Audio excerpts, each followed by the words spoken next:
"That's the punishment for stealing my dad from me," Kelly said in the middle of our argument. She grabbed my arm and forcefully dragged me outside. Then she shoved me into a dirty, scary basement.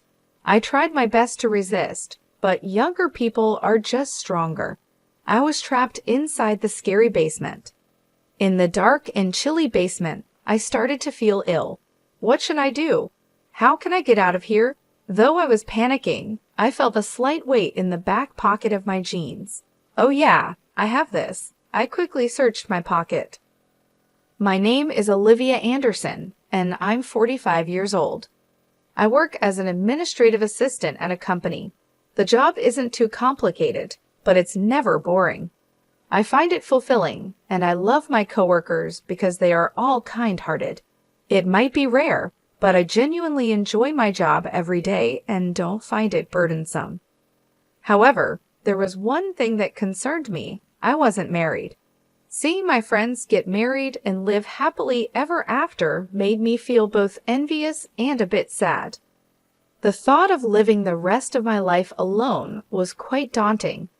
There were no prospects in sight, and I constantly wondered if any man would ever take an interest in me. Every day, I was consumed by thoughts of the future, filled with unease. A few years after I started having these thoughts, I finally got married. His name is James Anderson. He's 9 years older than me and works at one of our client companies. James had recently become the point of contact for the company I worked at, so he visited often. At first, we were both hesitant, but gradually we grew closer and started dating. After a few years, James and I were able to tie the knot. I was truly happy. I hoped with all my heart that we would build a happy home together. James has a 17-year-old daughter named Kelly from his previous marriage. He had been upfront about Kelly while we were dating, and I had met her several times. Kelly is very reserved and seems particularly fond of James. She was always by his side, glued to him. Seeing Kelly like that warmed my heart. I hoped that as we started living together, Kelly and I would become close. However, I didn't fully understand Kelly's true nature. After marrying James, I moved into the home he shared with Kelly. I quit my job to become a homemaker, doing everything I could to ensure that James and Kelly had a comfortable life. I prepared well-balanced meals and kept the house tidy. It might seem ordinary, but I believed it would make their lives more pleasant. Having a family was so different from living alone. Every little household chore became a lot more challenging. What comforted me during those times was a cat named Oliver. Oliver had always been at James's house. He was a bit chubby, and I heard he liked to sneak out, but I believed that as long as I was always at home, he wouldn't run away. Even though I faced many exhausting days, I always felt soothed admiring Oliver. Life after marriage had its challenges, but I felt much happier than when I was single. However, something weighed on my mind.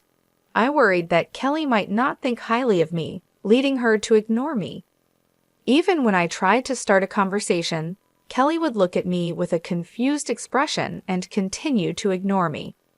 "Kelly, welcome home," I would say, but Kelly would only give me a fleeting glance and not respond. "How was school today? Did you have fun?" I asked, hoping to connect, but Kelly would remain silent, making me feel more isolated. I tried to keep the conversation going, but she still wouldn't say a word. After petting Oliver for a bit, she went straight to her room. Even though she kept ignoring me, I believed she just hadn't accepted me yet. She was at that challenging age of 17. If her father remarried and suddenly there's a new woman in the house who isn't her real mother, it's understandable that she would be wary. I had met Kelly a few times before James and I got married, but she just couldn't seem to warm up to me. I was racking my brain trying to figure out how to get Kelly to accept me, but despite my efforts, Kelly never warmed up to me. Ignoring me became her norm. She began openly avoiding me, and whenever she was around me, she had a constant look of displeasure on her face. When James was home, she'd talk a bit, probably to avoid upsetting him, as she adored him so much. Still, I thought it was better than not talking at all. It's been about 5 years since I married James. The distance between Kelly and me never seemed to close, and life felt kind of empty. Even after living together for 4 years, I didn't know what Kelly's favorite food was or what her hobbies were. The only thing I knew was that she adored Oliver. I had grown used to Kelly's gaze, which initially felt intimidating. When Kelly reached high school, she surprisingly started a conversation with me. "Hey, huh? What's up?" I was taken aback that Kelly spoke to me, and my voice unintentionally went up a notch. Was she finally opening up to me? What's she going to say? Various emotions bubbled up, but I silently waited for Kelly's words. However, what Kelly said was completely unexpected. "How long are you going to stay in this house?" "What?" "I'm asking how long you're planning to stay. Can you leave soon? You're in the way." Why would you say that? Being told out of the blue to leave was a shock. I was puzzled as to why she'd suddenly say that. Questions swirled in my head, but finding the words was challenging. Then Kelly explained her feelings, shedding light on her past actions. "Look, I love my dad.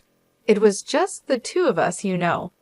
Why did we suddenly have to live with an old woman like you acting all motherly? I just can't handle it." "What?"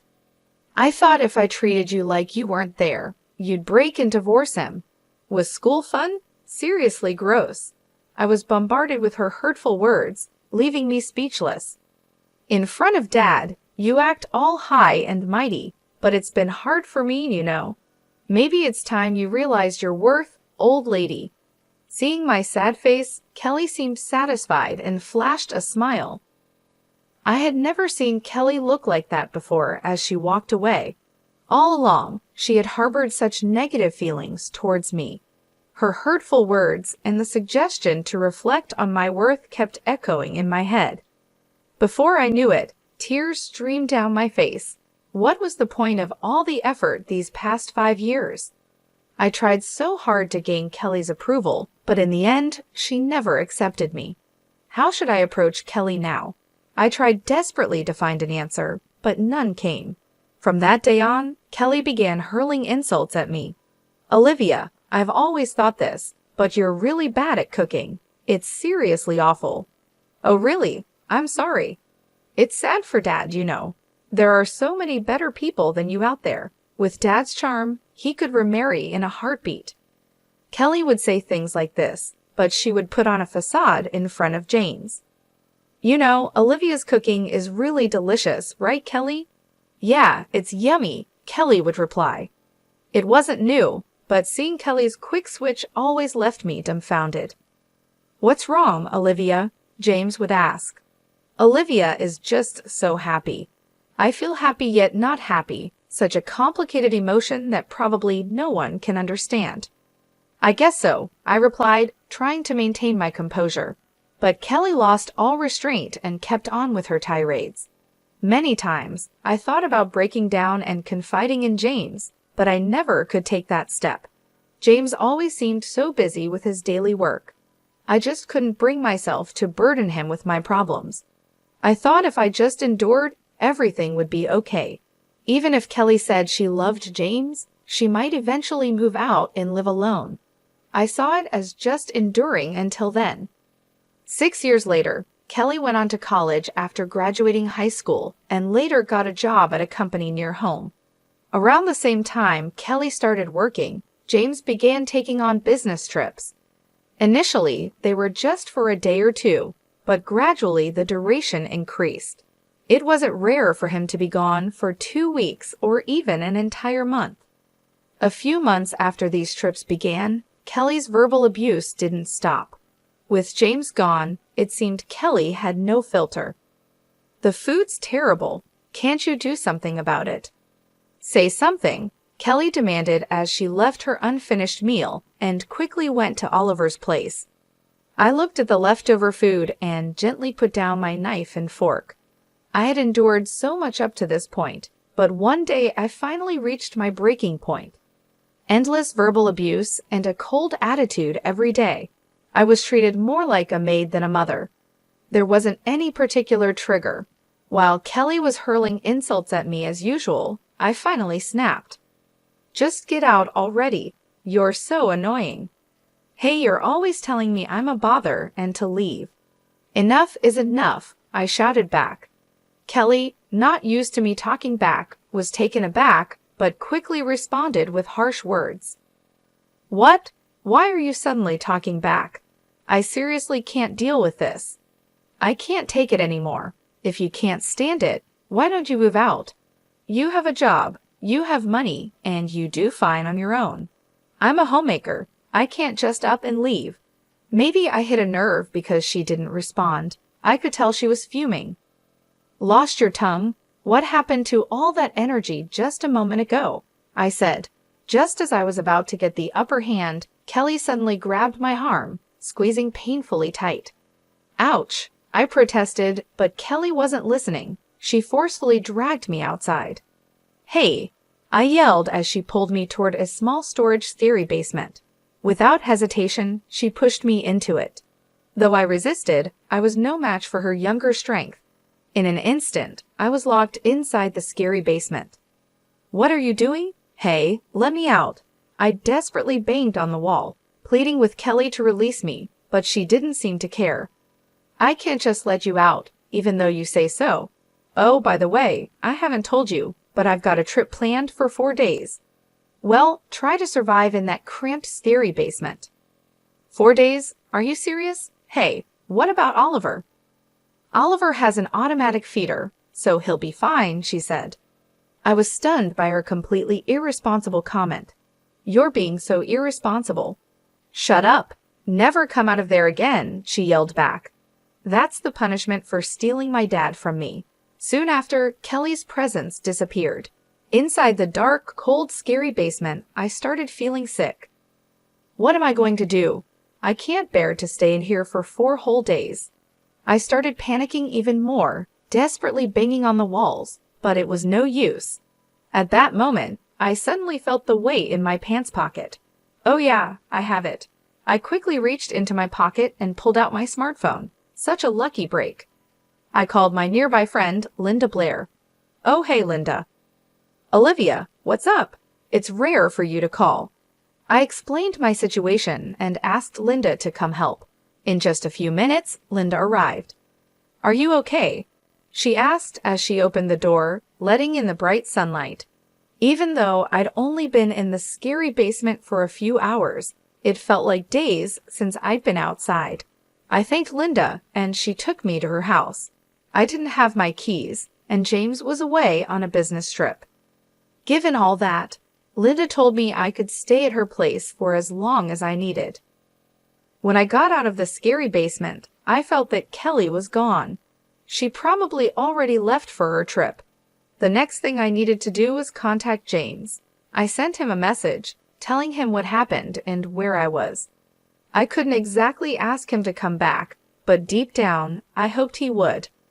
While chatting with Linda, I received a call from James. Hello, Olivia. Are you okay? He asked. James, I'm fine. Thanks.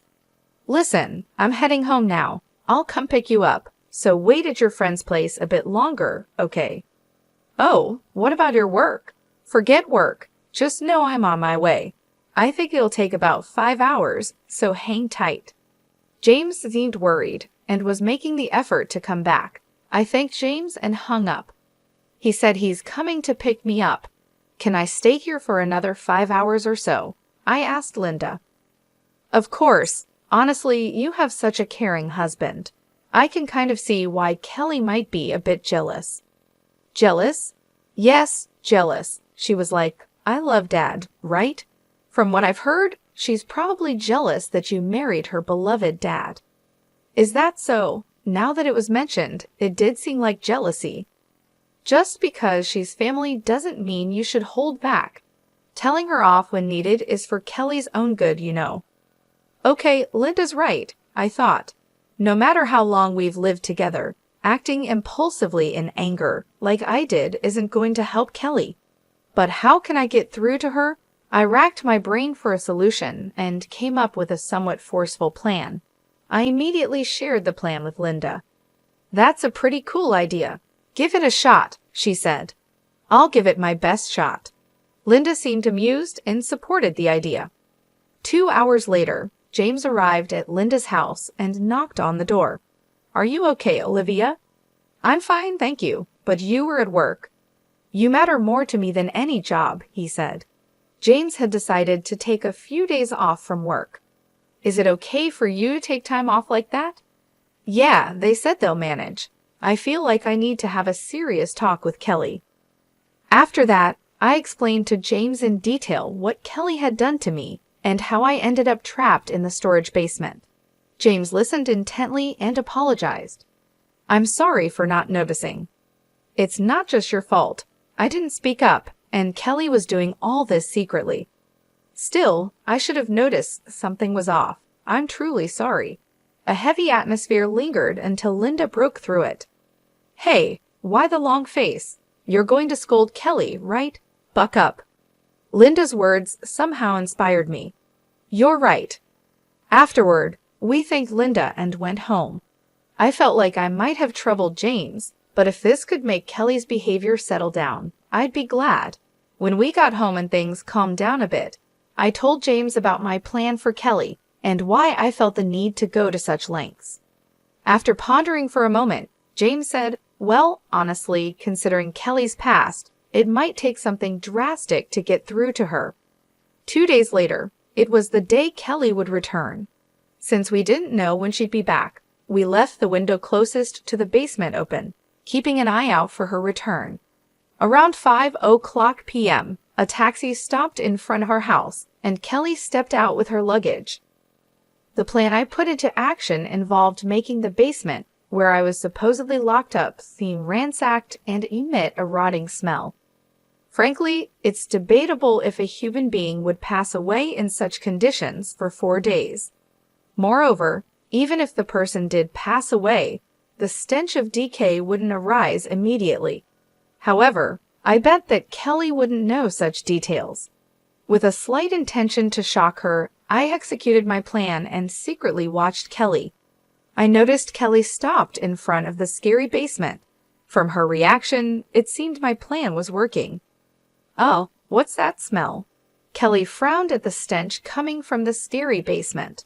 She suddenly looked alarmed and forcefully opened the door to the scary basement.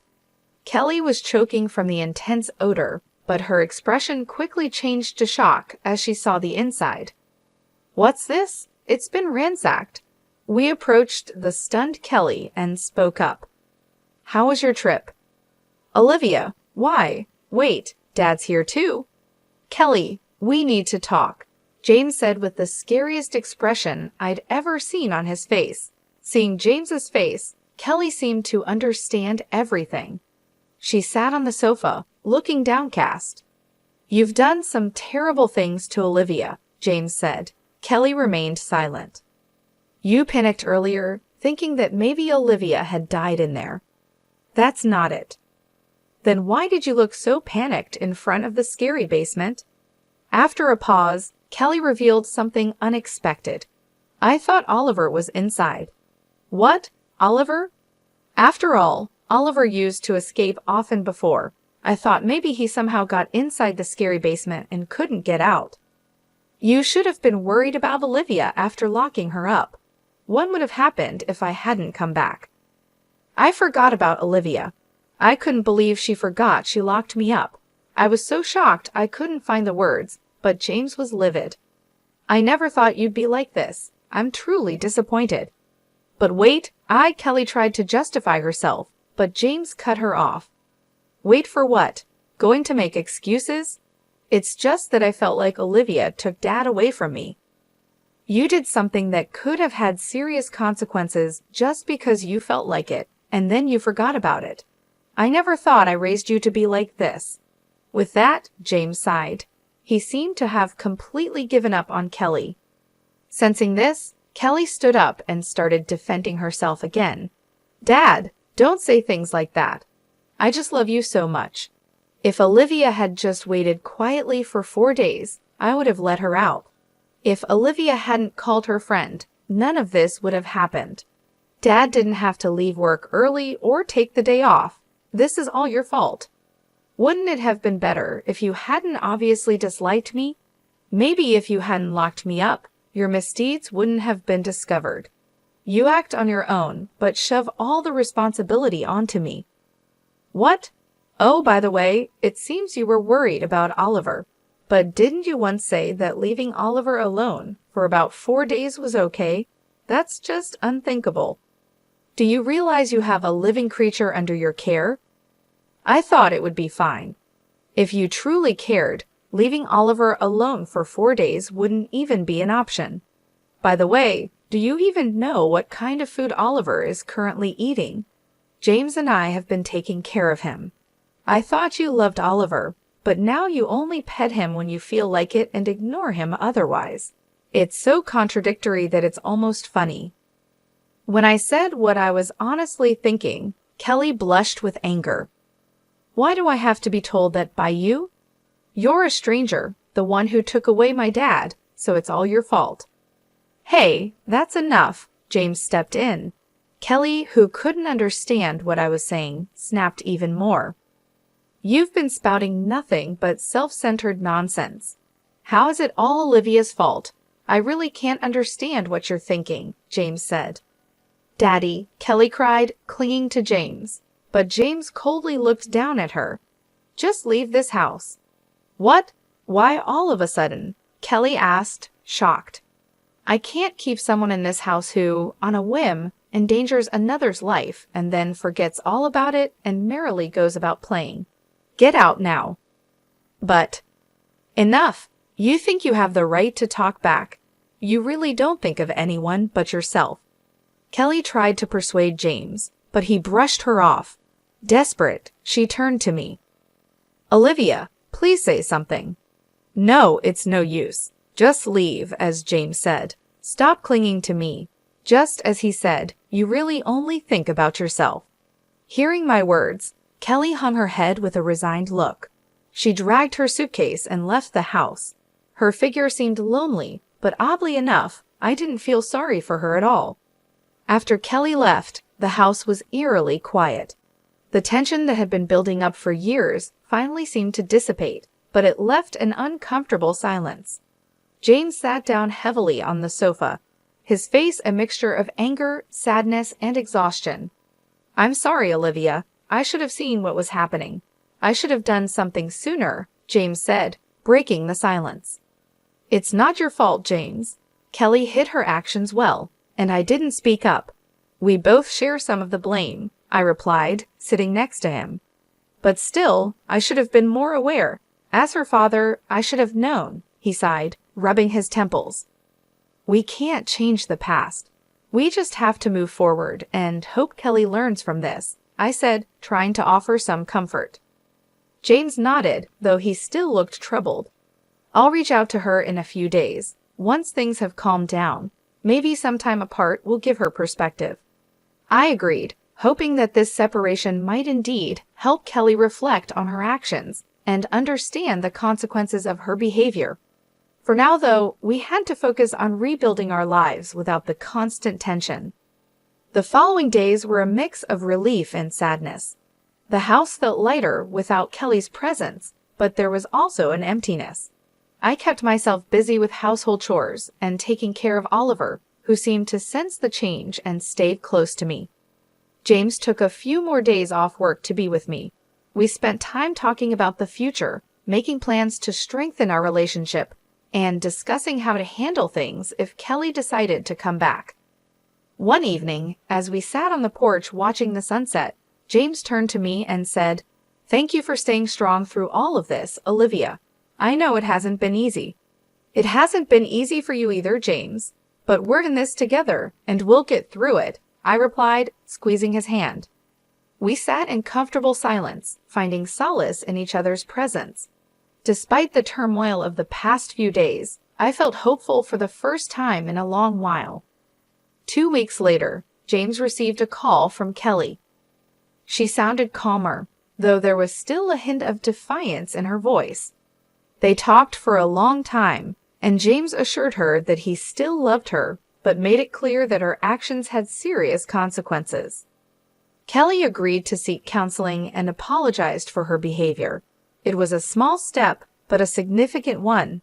We all knew it would take time to rebuild trust, but this was a start. Life gradually returned to a new normal. James and I focused on strengthening our marriage and creating a supportive environment at home. Kelly stayed away for a while, giving herself the space to grow and reflect. As the months passed, the wounds began to heal. Kelly visited occasionally, and while there were still challenges, the atmosphere was less charged. We were cautiously optimistic, hoping that with time, we could all find a way to coexist peacefully and perhaps even become closer as a family. I received a lot of emails and calls from Kelly. She sent me messages like, "I'm sorry," and "Please forgive me." Looking at the volume and timing of those emails, and calls sending a bunch all at once or at random times, regardless of day or night, it really showed her self-centered side. She also sent updates about where she's been living and how she's been getting by. Apparently, she's been living in cheap motels while working. I thought she could just stay at a hotel or rent an apartment, but she seems picky about having separate bathrooms, wanting a clean place, and so on. She's having a hard time settling on a place, and even if she finds a good one, the rent is too high for her. She sent the same messages to James, who was stunned. He said, "It's either she really can't manage on her own, or she's just too selfish." But honestly, no matter the situation, I'd never let Kelly back into this house. I really wish she'd take a moment on her own to reflect on her actions. After Kelly left, our lives returned to peace. James still travels for work, but not as much as before, so we have more time to relax together. It's nice not having to be so careful around each other and to just relax. Kelly never listened no matter how many times we warned her, so in a way, I'm glad things turned out this way. Every day spent with James is pure joy. After finishing the housework and relaxing on the sofa, Oliver climbed onto my belly. He meowed and curled up to sleep. I hope for many more moments like this. As I petted Oliver, I found myself lost in these thoughts. The flood of messages from Kelly was overwhelming. Every day, she'd send me multiple emails, each one a mix of apologies and updates. "I'm really sorry. Please forgive me," one message read. Another detailed her struggles, explaining how she was living in a cheap motel because she couldn't find a place that met her standards within her budget. She complained about dirty bathrooms and high rents, showing her usual picky nature. It was clear she was having a tough time, but her self-centered approach made it hard to sympathize fully. She didn't seem to grasp the seriousness of what she had done or show any real understanding of the hurt she caused. The same pattern of messages went to James, who was equally stunned. He remarked, "It's either she really can't manage on her own, or she's just too selfish." Despite her situation, I knew I couldn't let Kelly back into our home. She needed time to reflect on her actions and understand the consequences. Bringing her back would only mean more chaos and tension, and I wasn't willing to go through that again. I hoped that this time apart would help her grow and change for the better. With Kelly gone, our home became a place of peace and relaxation. James's work trips became less frequent, giving us more time together. We no longer had to tiptoe around Kelly's moods and behavior. The quiet moments we shared were filled with comfort and joy. Whether we were having dinner, watching TV, or simply sitting in silence, there was a sense of harmony that had been missing for so long. One evening, after finishing my chores, I settled on the sofa with Oliver. The little cat, sensing my calm, jumped onto my belly, meowed softly, and curled up to sleep. I stroked his fur, feeling his gentle purring. It was in these simple moments that I found the greatest happiness. As I sat there, my mind wandered to the future. I imagined more days like this, filled with peace and contentment. I thought about how James and I could continue to strengthen our bond, making up for the lost time we spent dealing with Kelly's issues. I also hoped that Kelly, wherever she was, would find her way and learn to take responsibility for her actions. Despite the challenges we faced, I felt hopeful. Life had a way of throwing unexpected hurdles, but we had navigated through them and come out stronger. The future seemed bright, and I was ready to embrace it with open arms. Oliver stirred slightly, adjusting his position before settling back down. His warmth and softness were comforting reminders of the love and stability I now had. As I continued to pet him, I felt a sense of gratitude for these peaceful days and the strength to face whatever came next. The days turned into weeks, and our lives continued to improve. James's presence at home made a significant difference. We spent our weekends exploring new hobbies, going for long walks, and even planning a few short trips. It felt like a second honeymoon, a chance to reconnect and rebuild our lives together. Every so often, James would check in with Kelly, encouraging her to seek counseling and offering support from a distance. It was clear he still cared for her deeply, but he also understood the need for her to learn and grow on her own. Our conversations about Kelly were more hopeful than before, focusing on her potential for change rather than the mistakes of the past. In the quiet moments, I often reflected on how far we had come. The journey had been tough, but it had also brought James and me closer. We had learned to communicate better, to support each other more fully, and to cherish the peaceful moments we now enjoyed. Oliver remained a constant source of comfort and joy. His playful antics and affectionate nature were daily reminders of the simple pleasures in life. Whether he was chasing a toy or curling up next to us, he added a touch of warmth and love to our home. As the seasons changed, so did our outlook on life. We were no longer weighed down by the past, but were instead looking forward to a future filled with possibility. Each day was a new opportunity to build on the peace we had found and to create a life that was truly our own. In the end, it wasn't just about surviving the storm, but about finding the strength to thrive in its aftermath. With James by my side and the love we shared, I knew we could face anything that came our way. The future was bright, and I was ready to embrace it with all my heart.